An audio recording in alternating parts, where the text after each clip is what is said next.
Blessings. Some of the stories that will be mentioned: bloody family squabble, policeman get juke up, piercings. Also coming up, man shot dead just before seeing his firstborn for the first time, Jaja. That and more, and remember that in order for you to get these news items on a daily, you need to join the family, and it's quite easy. All you have to do, just remember that if you're new to the channel, if it is your first time over here, bro, please I'm asking you to subscribe, sis. Plus, click the notification bell, and while doing so, select option all, so that way you'll be first in line to be notified about each and every activity on our channel. And also remember to give this video a like for YouTube algorithm. Blessings and more beatitude. Stay safe.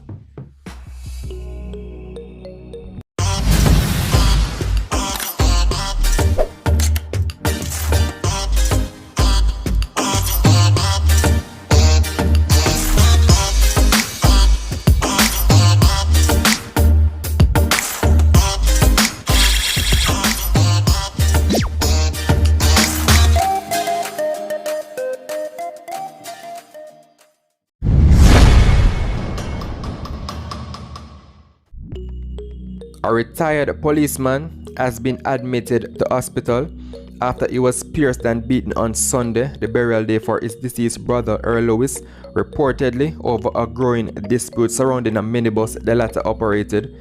The passing brother, I think.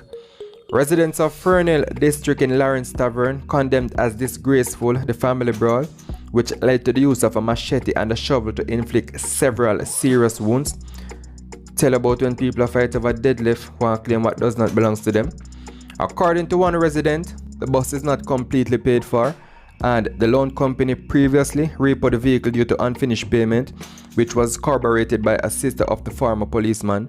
So what that means is that the sister has also confirmed she validated that the bus was previously taken away.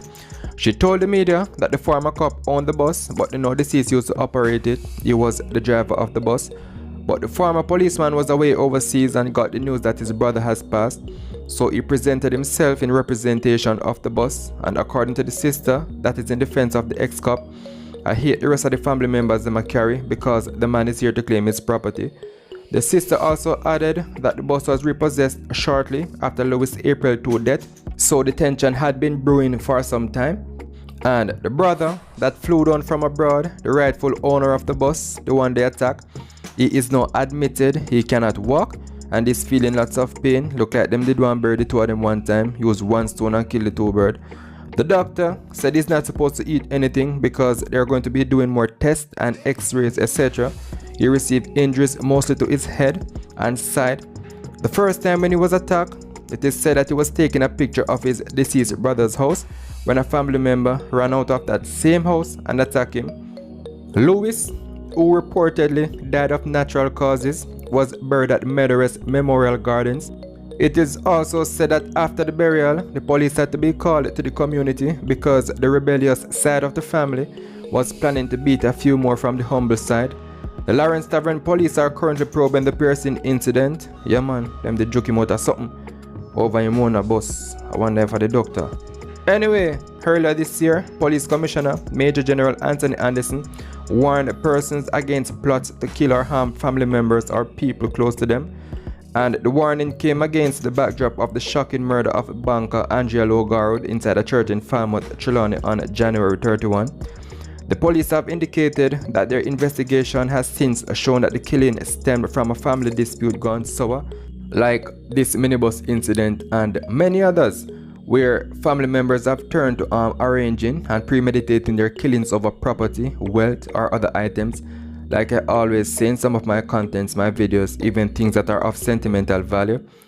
So if the property that you think that you're going to benefit from by organizing the assassination of family members or persons close to you, or even doing it yourself, that you think that you're going to do this act in order for you to enjoy the fruits of that, it is very unlikely because you'll be sentenced for some lengthy custodial time if residents decided not to activate the arms of jungle justice and mob you.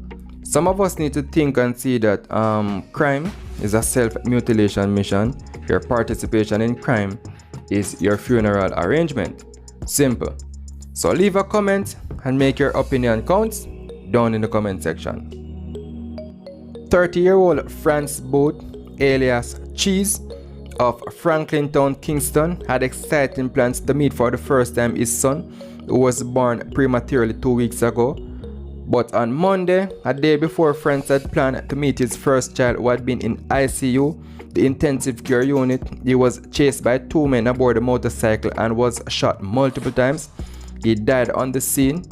And on the same day in question, the day they took him out, it was his day off, away from work.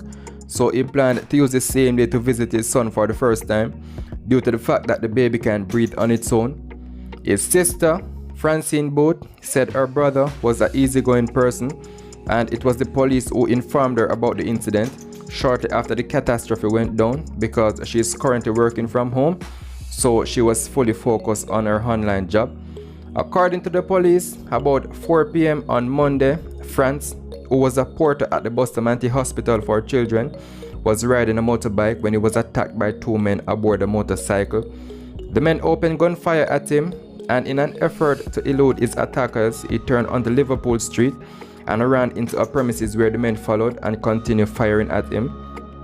He received gunshot wounds to the upper back and collapsed and died on the spot.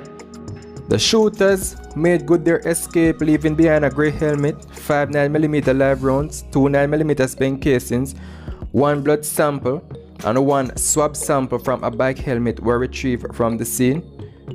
So as his younger sister, Francine, continued to express herself, she said that it is a hard blow for the family, but they're also trying to cope because out of the 4, he's the eldest, they live the same place, so they also share bills, etc.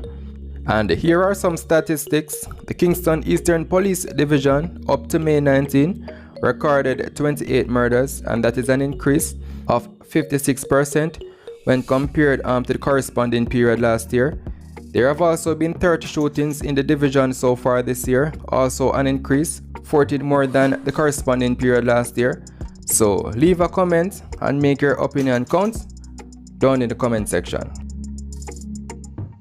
Still in Kingston, a police sergeant was on Monday fined $300,000 or 3 months in custodial time for breaching Section 33 of the Independent Commission of Investigations Act.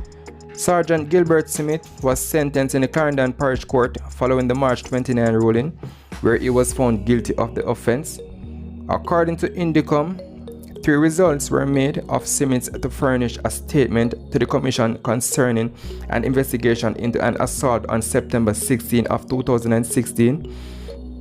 The policeman, however, failed to provide a statement and was therefore in breach for failing to comply with a lawful requirement of the Commission without lawful justification or excuse.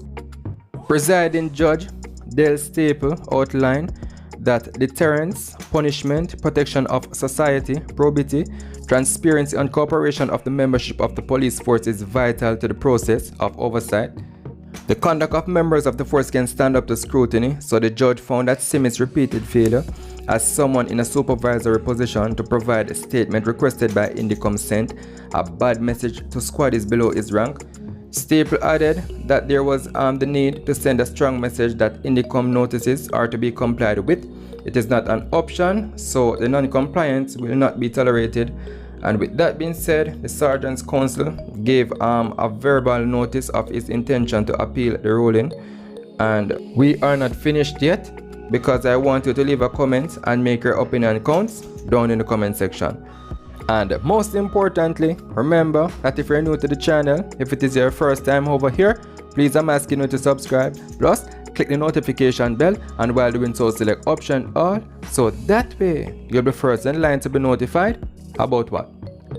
Each and every activity on our channel. And also remember to give this video a like always, for YouTube algorithm blessings and more beatitude. Stay safe.